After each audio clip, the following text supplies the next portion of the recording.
Capítulo 36.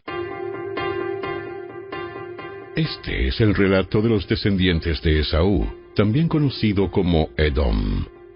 Esaú se casó con dos mujeres jóvenes de Canaán, Ada, hija de Elón elitita, y Aholibama, hija de Aná y nieta de Zibeón el heveo. También se casó con su prima Basemat, que era hija de Ismael y hermana de Nebaiot. Ada dio a luz un hijo a quien llamaron Elifaz. Basemat dio a luz un hijo llamado Reuel. Aholibama dio a luz varones, Jeús, Jaalam y Coré. Todos esos hijos le nacieron a Esaú en la tierra de Canaán. Esaú tomó a sus esposas, a sus hijos y a los de su casa, junto con sus animales y su ganado, toda la riqueza que había adquirido en la tierra de Canaán, y se mudó para alejarse de su hermano Jacob. No había tierra suficiente para sustentar a ambos debido a la cantidad de animales y posesiones que habían adquirido. Por eso, Esaú, también conocido como Edom, se estableció en la zona montañosa de Seir. Este es el relato de los descendientes de Esaú, los edomitas, que habitaron en la zona montañosa de Seir. Estos son los nombres de los hijos de Esaú: Elifaz, hijo de Ada, esposa de Esaú, y Reuel, hijo de Basemat, esposa de Esaú. Los descendientes de Elifaz fueron Temán, Omar, Sefo, Gatam y Cenaz. Timna, la concubina de Elifaz, hijo de Esaú, dio a luz un hijo llamado Amalec. Estos fueron los descendientes de Ada, esposa de Esaú. Los descendientes de Reuel fueron Naat, Sera, Sama y Misa. Estos fueron los descendientes de Basemat, esposa de Esaú. Esaú también tuvo hijos con Aholibama, hija de Aná y nieta de Zibeón. Sus nombres fueron Jeús, Jaalam y Coré. Estos son los descendientes de Esaú, que llegaron a ser jefes de varios clanes. Los descendientes del hijo mayor de Esaú, Elifaz, llegaron a ser jefes de los clanes de Temán, Omar, Sefo, Cenaz, Coré, Gatam y Amalec. Ellos son los jefes de los clanes en la tierra de Edom, que descendieron de Elifaz. Todos fueron descendientes de Ada, esposa de Esaú. Los descendientes de Reuel, hijo de Esaú, se convirtieron en los jefes de los clanes de Naat, Sera, Sama y Misa. Esos son los jefes de los clanes en la tierra de Edom que descendieron de Reuel. Todos fueron descendientes de Basemat, esposa de Esaú. Los descendientes de Esaú con su esposa Aholibama llegaron a ser jefes de los clanes de Jeús, Jaalam y Coré. Ellos son los jefes de los clanes que descendieron de Aholibama, esposa de Esaú e hija de Aná. Esos son los clanes que descendieron de Esaú, también conocido como Edom, cada uno identificado por el nombre del jefe de su clan. Estos son los nombres de las tribus que descendieron de Seir el Horeo, las cuales habitaron en la tierra de Edom: Lotán, Sobal, Zibeón, Aná, Disón, Eser y Disán. Estos fueron los jefes de los clanes Horeos, descendientes de Seir, que habitaron en la tierra de Edom. Los descendientes de Lotán fueron Ori y Emam. La hermana de Lotán se llamaba Timna.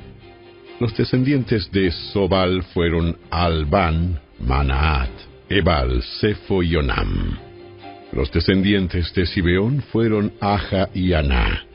Este Aná fue el que descubrió las aguas termales en el desierto, mientras cuidaba los burros de su padre. Los descendientes de Aná fueron su hijo Disón y su hija Aholibama. Los descendientes de Disón fueron Emdán, Esbán, Itrán y Querán. Los descendientes de Eser fueron Bilán, Saabán y Acán. Los descendientes de Disán fueron Uz y Arán.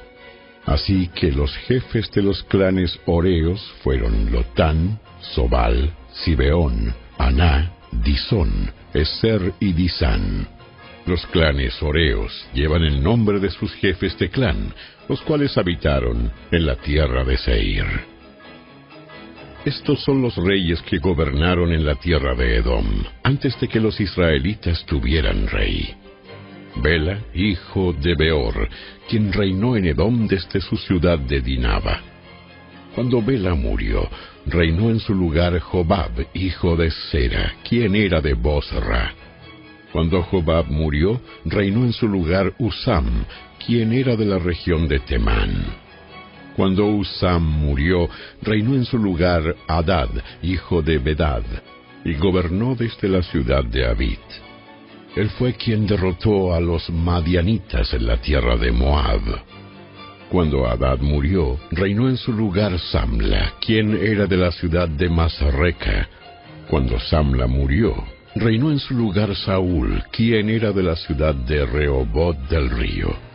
Cuando Saúl murió, reinó en su lugar Baal-Hanán, hijo de Acbor. Cuando Baal-Hanán, hijo de Acbor, murió, reinó en su lugar Hadad y gobernó desde la ciudad de Pau. Su esposa fue Mehetabel, hija de Matred y nieta de Mesab. Estos son los nombres de los jefes de los clanes descendientes de Esaú, los cuales habitaron en los lugares que llevan sus mismos nombres: Timna, Alba, Getet, Aholibama, Ela, Pinón, Cenaz, Temán, Mipsar, Magdiel e Iram. Esos son los jefes de los clanes de Edom, registrados según los asentamientos en la tierra que ocuparon. Todos ellos descendieron de Esaú, el antepasado de los edomitas.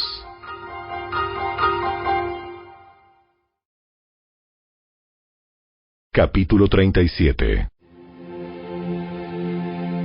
Entonces Jacob volvió a establecerse en la tierra de Canaán, donde su padre había vivido como extranjero. Este es el relato de Jacob y su familia. Cuando José tenía 17 años de edad, a menudo cuidaba los rebaños de su padre. Trabajaba para sus medios hermanos, los hijos de Bila y Silpa, dos de las esposas de su padre. Así que le contaba a su padre acerca de las fechorías que hacían sus hermanos. Jacob amaba a José más que a sus otros hijos porque le había nacido en su vejez. Por eso un día Jacob mandó hacer un regalo especial para José, una hermosa túnica. Pero sus hermanos lo odiaban porque su padre lo amaba más que a ellos. No dirigían ni una sola palabra amable hacia José. Una noche José tuvo un sueño y cuando se lo contó a sus hermanos, lo odiaron más que nunca. Escuchen este sueño. Resulta que estábamos en el campo atando gavillas de grano. De repente, mi gavilla se levantó y las gavillas de ustedes se juntaron alrededor de la mía y se inclinaron ante ella. Sus hermanos respondieron: ¿Así que crees que serás nuestro rey? ¿No es verdad? ¿De veras piensas que reinarás sobre nosotros? Así que lo odiaron aún más debido a sus sueños y a la forma en que los contaba. Al poco tiempo, José tuvo otro sueño y de nuevo se lo contó a sus hermanos. Escuchen, tuve otro sueño. El sol, la luna y 11 estrellas se inclinaban ante mí. Esta vez le contó el sueño a su padre además de a sus hermanos, pero su padre lo reprendió. ¿Qué clase de sueño es ese? ¿Acaso tu madre, tus hermanos y yo llegaremos a postrarnos delante de ti? Sin embargo, mientras los hermanos de José tenían celos de él, su padre estaba intrigado por el significado de los sueños. Poco tiempo después, los hermanos de José fueron hasta Siquem para apacentar los rebaños de su padre. Cuando ya llevaban un buen tiempo allí, Jacob le dijo a José: Tus hermanos están en Siquem apacentando las ovejas. Prepárate porque te enviaré a verlos. Estoy listo para ir. Ve a ver cómo están tus hermanos y los rebaños. Luego vuelve aquí y tráeme noticias de ellos. Así que Jacob despidió a José, y él viajó hasta Siquem desde su casa en el valle de Hebrón. Cuando José llegó a Siquem, un hombre de esa zona lo encontró dando vueltas por el campo. ¿Qué buscas? Busco a mis hermanos. ¿Sabe usted dónde están apacentando sus rebaños? Sí, se han ido de aquí, pero les oí decir, vayamos a Dotán. Entonces José siguió a sus hermanos hasta Dotán y allí los encontró. Cuando los hermanos de José lo vieron acercarse, lo reconocieron desde lejos. Mientras llegaba, tramaron un plan para matarlo. Aquí viene el soñador. Vamos, matémoslo y tirémoslo en una de esas cisternas. Podemos decirle a nuestro padre, un animal salvaje se lo comió. Entonces veremos en qué quedan sus sueños. Pero cuando Rubén oyó el plan, trató de salvar a José. No lo matemos. ¿Para qué derramar sangre? Solo tirémoslo en esta cisterna vacía, aquí en el desierto. Entonces morirá sin que le pongamos una mano encima. Rubén tenía pensado rescatar a José y devolverlo a su padre. Entonces, cuando llegó José, sus hermanos le quitaron la hermosa túnica que llevaba puesta. Después lo agarraron y lo tiraron en la cisterna. Resulta que la cisterna estaba vacía, no tenía nada de agua adentro. Luego, justo cuando se sentaron a comer, levantaron la vista y vieron a la distancia una caravana de camellos que venía acercándose. Era un grupo de mercaderes ismaelitas que transportaban goma de resina, bálsamo y resinas aromáticas desde Galaad hasta Egipto. Judá dijo a sus hermanos: ¿Qué ganaremos con matar a nuestro hermano? Tendríamos que encubrir el crimen. En lugar de hacerle daño, vendámoslo a esos mercaderes ismaelitas. Después de todo, es nuestro hermano, de nuestra misma sangre. Así que sus hermanos estuvieron de acuerdo. Entonces, cuando se acercaron los ismaelitas, que eran mercaderes madianitas, los hermanos de José lo sacaron de la cisterna y se lo vendieron por 20 monedas de plata, y los mercaderes lo llevaron a Egipto. Tiempo después, Rubén regresó para sacar a José de la cisterna. Cuando descubrió que José no estaba allí, se rasgó la ropa en señal de lamento. Luego regresó a donde estaban sus hermanos y dijo, lamentándose: El muchacho desapareció. ¿Qué voy a hacer ahora? Entonces los hermanos mataron un cabrito y mojaron la túnica de José con la sangre. Luego enviaron la hermosa túnica a su padre con el siguiente mensaje: Mira lo que encontramos. Mira lo que encontramos. Esta túnica. ¿No es la de tu hijo? Su padre la reconoció de inmediato. Sí, es la túnica de mi hijo. Seguro que algún animal salvaje se lo comió. Sin duda despedazó a José. Entonces Jacob rasgó su ropa y se vistió de tela áspera e hizo duelo por su hijo durante mucho tiempo. Toda su familia intentó consolarlo, pero él no quiso ser consolado. A menudo decía: Me iré a la tumba, llorando a mi hijo. Y entonces sollozaba. Mientras tanto, los mercaderes madianitas llegaron a Egipto y allí le vendieron a José a Potifar, quien era un oficial del faraón, rey de Egipto. Potifar era capitán de la guardia del palacio.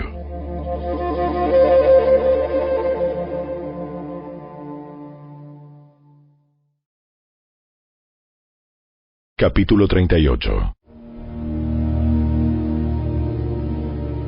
En esos días Judá dejó su casa y se fue a Adulam, donde se quedó con un hombre llamado Hira. Allí vio a una mujer cananea, la hija de Súa, y se casó con ella.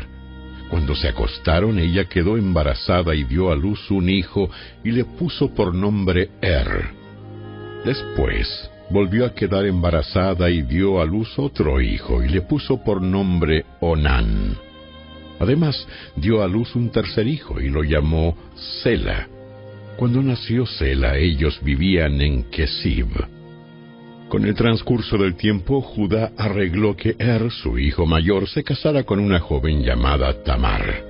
Pero era un hombre perverso ante los ojos del Señor, y el Señor le quitó la vida. Entonces Judá dijo a Onán, hermano de Cásate con Tamar, como nuestra ley exige al hermano de un hombre que haya muerto. Tú debes darle un heredero a tu hermano. Pero Onán no estaba dispuesto a tener un hijo que no fuera su propio heredero. Por eso, cada vez que tenía relaciones sexuales con la mujer de su hermano, derramaba el semen en el suelo. Esto evitaba que ella tuviera un hijo de su hermano. Así que el Señor consideró una maldad que Onán negara un hijo a su hermano muerto. El Señor también le quitó la vida a Onán. Entonces Judá le dijo a Tamar, su nuera: vuelve a la casa de tus padres y permanece viuda hasta que mi hijo Sela tenga edad suficiente para casarse contigo. Pero en realidad Judá no pensaba hacerlo porque temía que Sela también muriera, igual que sus dos hermanos. Entonces Tamar regresó a vivir a la casa de sus padres. Unos años después, murió la esposa de Judá.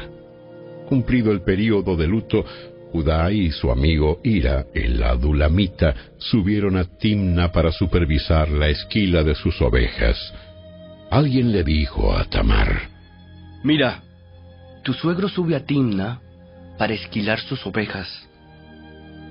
Tamar ya sabía que Sela había crecido, pero aún no se había arreglado nada para que ella se casara con él. Así que se quitó la ropa de viuda y se cubrió con un velo para disfrazarse. Luego se sentó junto al camino, a la entrada de la aldea de Enaim, la cual está rumbo a Timna. Judá la vio y creyó que era una prostituta, porque ella tenía el rostro cubierto. Entonces se detuvo y le hizo una propuesta indecente. Déjame tener sexo contigo. Sin darse cuenta de que era su propia nuera, preguntó Tamar: ¿cuánto me pagarás por tener sexo contigo? Te enviaré un cabrito de mi rebaño. ¿Pero qué me darás como garantía de que enviarás el cabrito? ¿Qué clase de garantía quieres? Ella contestó: déjame tu sello de identidad junto con su cordón y el bastón que llevas. Entonces Judá se los entregó. Después tuvo relaciones sexuales con ella, y Tamar quedó embarazada. Luego ella regresó a su casa, se quitó el velo y se puso la ropa de viuda como de costumbre.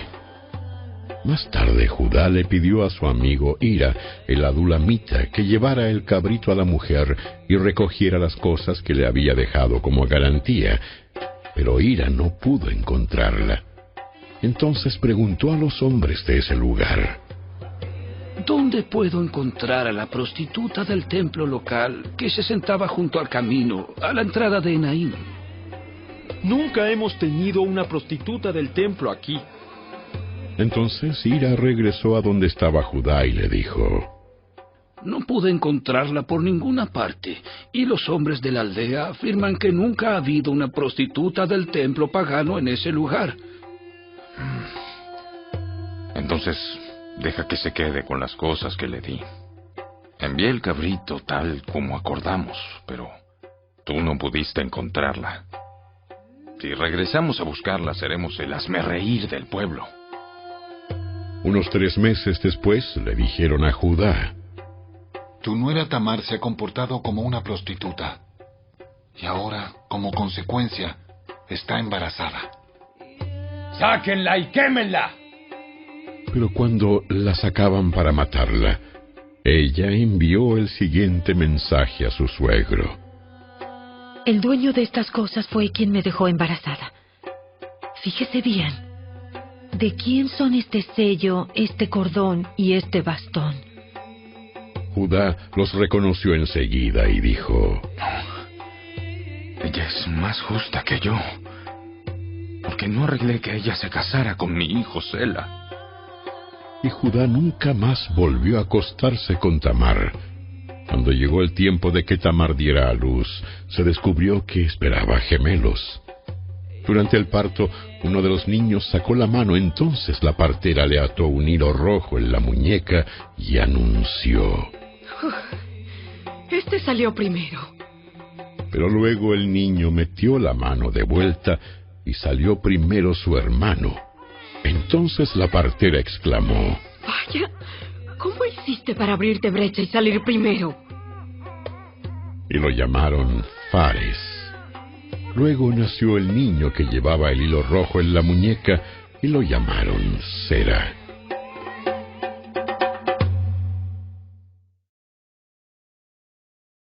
Capítulo 39. Cuando los mercaderes ismaelitas llevaron a José a Egipto, lo vendieron a Potifar, un oficial egipcio. Potifar era capitán de la guardia del faraón, rey de Egipto. El Señor estaba con José, por eso tenía éxito en todo mientras servía en la casa de su amo egipcio. Potifar lo notó y se dio cuenta de que el Señor estaba con José y le daba éxito en todo lo que hacía. Eso agradó a Potifar, quien pronto nombró a José su asistente personal. Lo puso a cargo de toda su casa y de todas sus posesiones. Desde el día en que José quedó encargado de la casa y de las propiedades de su amo, el Señor comenzó a bendecir la casa de Potifar por causa de José. Todos los asuntos de la casa marchaban bien y las cosechas y los animales prosperaron. Pues Potifar le dio a José total y completa responsabilidad administrativa sobre todas sus posesiones. Con José a cargo, Potifar no se preocupaba por nada, excepto qué iba a comer. José era un joven muy apuesto y bien fornido, y la esposa de Potifar pronto comenzó a mirarlo con deseos sexuales. Ven y acuéstate conmigo, le ordenó ella, pero José se negó. Mire, mi amo confía en mí y me puso a cargo de todo lo que hay en su casa. Nadie aquí tiene más autoridad que yo. Él no me ha negado nada con excepción de usted, porque es su esposa. ¿Cómo podría yo cometer semejante maldad? Sería un gran pecado contra Dios. Día tras día ella seguía presionando a José, pero él se negaba a acostarse con ella y la evitaba tanto como podía. Cierto día, sin embargo, José entró a hacer su trabajo y no había nadie más allí. Ella llegó, lo agarró del manto y le ordenó: Vamos, acuéstate conmigo. José se zafó de un tirón, pero dejó su manto en manos de ella al salir corriendo de la casa.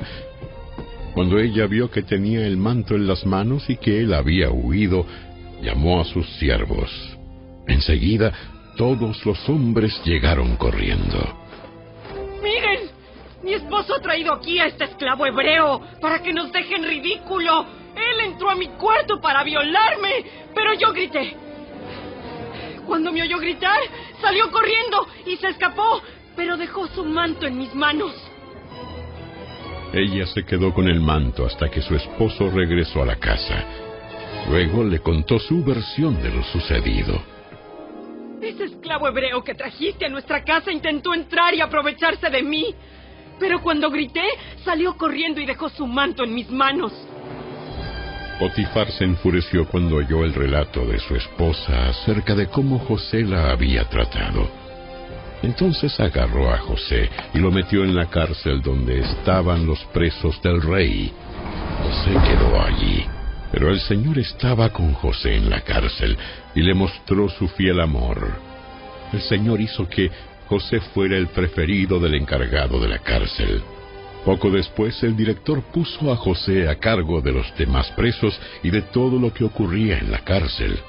El encargado no tenía de qué preocuparse porque José se ocupaba de todo. El Señor estaba con él y lo prosperaba en todo lo que hacía.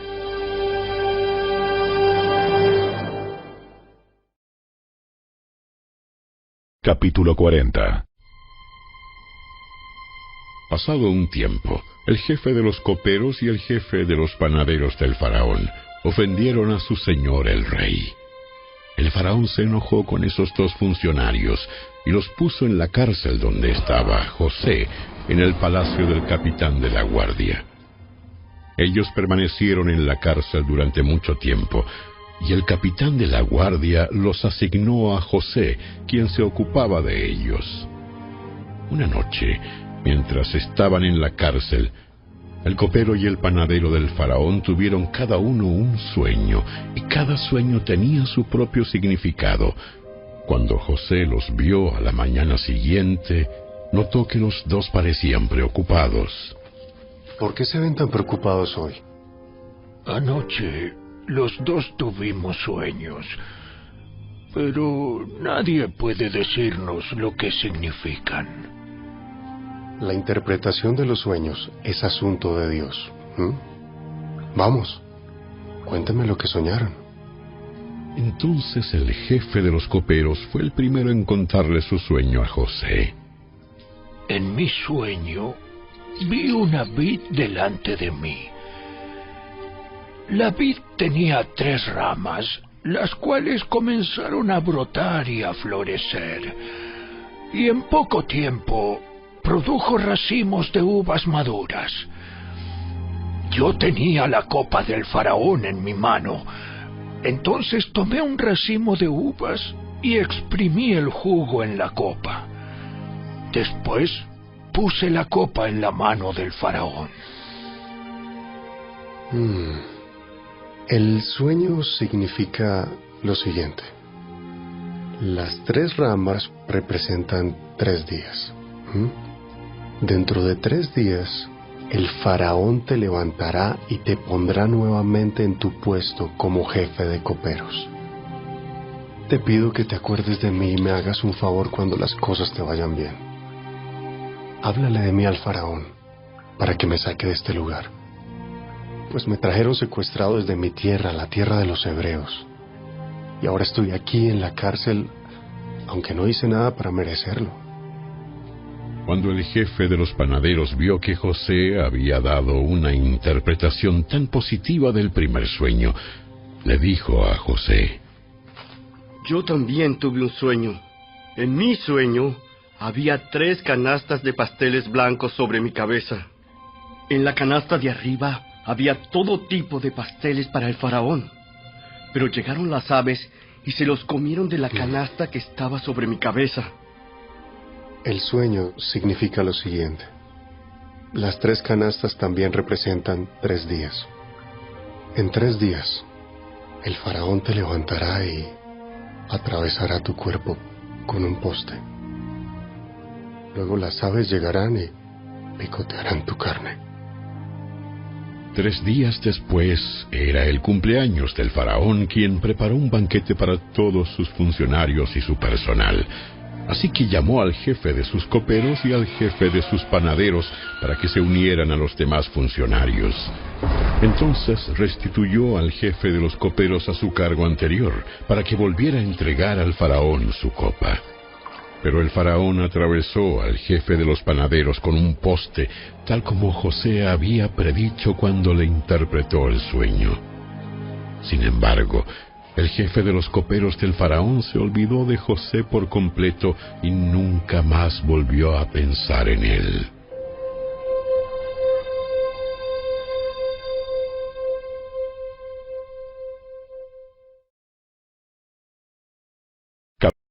El Evangelio según Mateo. Capítulo 13. Más tarde ese mismo día, Jesús salió de la casa y se sentó junto al lago. Pronto se reunió una gran multitud alrededor de él, así que entró en una barca, se sentó allí y enseñó mientras la gente estaba de pie en la orilla. Contó muchas historias en forma de parábola, como la siguiente. Escuchen. Un agricultor salió a sembrar. A medida que esparcía las semillas por el campo, algunas cayeron sobre el camino y los pájaros vinieron y se las comieron. Otras cayeron en tierra poco profunda, con roca debajo de ella. Las semillas germinaron con rapidez porque la tierra era poco profunda. Pero pronto las plantas se marchitaron bajo el calor del sol, y como no tenían raíces profundas, murieron. Otras semillas cayeron entre espinos, los cuales crecieron y ahogaron los brotes. Pero otras semillas cayeron en tierra fértil y produjeron una cosecha que fue 30, 60 y hasta 100 veces más numerosa de lo que se había sembrado. El que tenga oídos para oír, que escuche y entienda. Sus discípulos vinieron y le preguntaron: ¿por qué usas parábolas cuando hablas con la gente? A ustedes se les permite entender los secretos del reino del cielo, pero a otros no. A los que escuchan mis enseñanzas se les dará más comprensión y tendrán conocimiento en abundancia. Pero a los que no escuchan se les quitará aún lo poco que entiendan. Por eso uso estas parábolas, pues ellos miran, pero en realidad no ven. Oyen, pero en realidad no escuchan ni entienden. De esa forma se cumple la profecía de Isaías que dice: cuando ustedes oigan lo que digo, no entenderán. Cuando vean lo que hago, no comprenderán. Pues el corazón de este pueblo está endurecido, y sus oídos no pueden oír, y han cerrado los ojos, así que sus ojos no pueden ver, y sus oídos no pueden oír, y su corazón no puede entender, y no pueden volver a mí para que yo los sane. Pero benditos son los ojos de ustedes, porque ven, y sus oídos, porque oyen. Les digo la verdad, muchos profetas y muchas personas justas anhelaron ver lo que ustedes ven, pero no lo vieron, y anhelaron oír lo que ustedes oyen, pero no lo oyeron. Escuchen ahora la explicación de la parábola acerca del agricultor que salió a sembrar. Las semillas que cayeron en el camino representan a los que oyen el mensaje del reino y no lo entienden. Entonces viene el maligno y arrebata la semilla que fue sembrada en el corazón. Las semillas sobre la tierra rocosa representan a los que oyen el mensaje y de inmediato lo reciben con alegría. Pero como no tienen raíces profundas, no duran mucho. En cuanto tienen problemas o son perseguidos por creer la palabra de Dios, caen. Las semillas que cayeron entre los espinos representan a los que oyen la palabra de Dios, pero muy pronto el mensaje queda desplazado por las preocupaciones de esta vida y el atractivo de la riqueza, así que no se produce ningún fruto.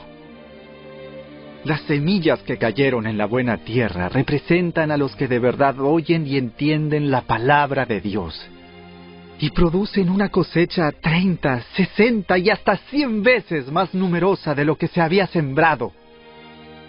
La siguiente es otra historia que contó Jesús. El reino del cielo es como un agricultor que sembró buena semilla en su campo. Pero aquella noche, mientras los trabajadores dormían, vino su enemigo, sembró hierbas malas entre el trigo y se escabulló. Cuando el cultivo comenzó a crecer y a producir granos, la maleza también creció. Los empleados del agricultor fueron a hablar con él y le dijeron: «Señor, el campo donde usted sembró la buena semilla está lleno de maleza. ¿De dónde salió?» «Eso es obra de un enemigo», exclamó el agricultor. «¿Arrancamos la maleza?», le preguntaron. «No», contestó el amo. «Si lo hacen, también arrancarán el trigo. Dejen que ambas crezcan juntas hasta la cosecha. Entonces les diré a los cosechadores que separen la maleza, la aten en manojos y la quemen, y que pongan el trigo en el granero». La siguiente es otra ilustración que usó Jesús. El reino del cielo es como una semilla de mostaza sembrada en un campo. Es la más pequeña de todas las semillas, pero se convierte en la planta más grande del huerto. crece hasta llegar a ser un árbol, y vienen los pájaros y hacen nidos en las ramas. Jesús también usó la siguiente ilustración. El reino del cielo es como la levadura que utilizó una mujer para hacer pan. Aunque puso solo una pequeña porción de levadura en 3 medidas de harina, la levadura impregnó toda la masa. Jesús siempre usaba historias e ilustraciones como esas cuando hablaba con las multitudes. De hecho, nunca les habló sin usar parábolas. Así se cumplió lo que había dicho Dios por medio del profeta. Les hablaré en parábolas. Les explicaré cosas escondidas desde la creación del mundo. Luego, Jesús dejó a las multitudes afuera y entró en la casa. Sus discípulos le dijeron: Por favor, explícanos la historia de la maleza en el campo. El Hijo del Hombre es el agricultor que siembra la buena semilla. El campo es el mundo, y la buena semilla representa a la gente del reino. La maleza representa a las personas que pertenecen al maligno. El enemigo que sembró la maleza entre el trigo es el diablo. La cosecha es el fin del mundo, y los cosechadores son los ángeles. Tal como se separa la maleza y se quema en el fuego, así será en el fin del mundo. El Hijo del Hombre enviará a sus ángeles, y ellos quitarán del reino todo lo que produzca pecado y a todos aquellos que hagan lo malo. Y los ángeles los arrojarán al horno ardiente, donde habrá llanto y rechinar de dientes. Entonces los justos brillarán como el sol en el reino de su Padre. El que tenga oídos para oír, que escuche y entienda. El reino del cielo es como un tesoro escondido que un hombre descubrió en un campo. En medio de su entusiasmo, lo escondió nuevamente y vendió todas sus posesiones a fin de juntar el dinero suficiente para comprar el campo. Además, el reino del cielo es como un comerciante en busca de perlas de primera calidad. Cuando descubrió una perla de gran valor, vendió todas sus posesiones y la compró. También el reino del cielo es como una red para pescar, que se echó al agua y atrapó toda clase de peces. Cuando la red se llenó, los pescadores la arrastraron a la orilla, se sentaron y agruparon los peces buenos en cajas, pero desecharon los que no servían. Así será en el fin del mundo. Los ángeles vendrán y separarán a los perversos de los justos, y arrojarán a los malos en el horno ardiente, donde habrá llanto y rechinar de dientes. ¿Entienden todas estas cosas? Sí, las entendemos. Todo maestro de la ley religiosa que se convierte en un discípulo del reino del cielo es como el propietario de una casa, que trae de su depósito joyas de la verdad, tanto nuevas como viejas. Cuando Jesús terminó de contar esas historias e ilustraciones, salió de esa región. Regresó a Nazaret, su pueblo. Cuando enseñó allí en la sinagoga, todos quedaron asombrados y decían: ¿De dónde saca esa sabiduría y el poder para hacer milagros? Y se burlaban. No es más que el hijo del carpintero. Y conocemos a María, su madre, y a sus hermanos, Santiago, José, Simón y Judas. Todas sus hermanas viven aquí mismo entre nosotros. ¿Dónde aprendió todas esas cosas? Se sentían profundamente ofendidos y se negaron a creer en él. Entonces Jesús les dijo: Un profeta recibe honra en todas partes, menos en su propio pueblo y entre su propia familia. Por lo tanto, hizo solamente unos pocos milagros allí, debido a la incredulidad de ellos.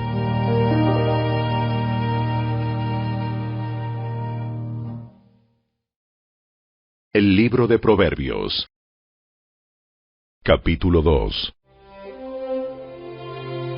Hijo mío, presta atención a lo que digo y atesora mis mandatos. Afina tus oídos a la sabiduría y concéntrate en el entendimiento. Clama por inteligencia y pide entendimiento. Búscalos como si fueran plata, como si fueran tesoros escondidos. Entonces comprenderás lo que significa temer al Señor y obtendrás conocimiento de Dios. Pues el Señor concede sabiduría. De su boca provienen el saber y el entendimiento. Al que es honrado, Él le concede el tesoro del sentido común.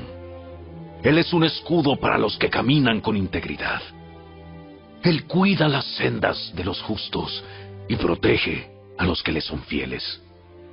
Entonces comprenderás lo que es correcto, justo e imparcial, y encontrarás el buen camino que debes seguir. Pues la sabiduría entrará en tu corazón y el conocimiento te llenará de alegría. Las decisiones sabias te protegerán. El entendimiento te mantendrá a salvo. La sabiduría te salvará de la gente mala, de los que hablan con palabras retorcidas. Estos hombres se alejan del camino correcto para andar por sendas tenebrosas. Se complacen en hacer lo malo y disfrutan los caminos retorcidos del mal. Sus acciones son torcidas y sus caminos son errados.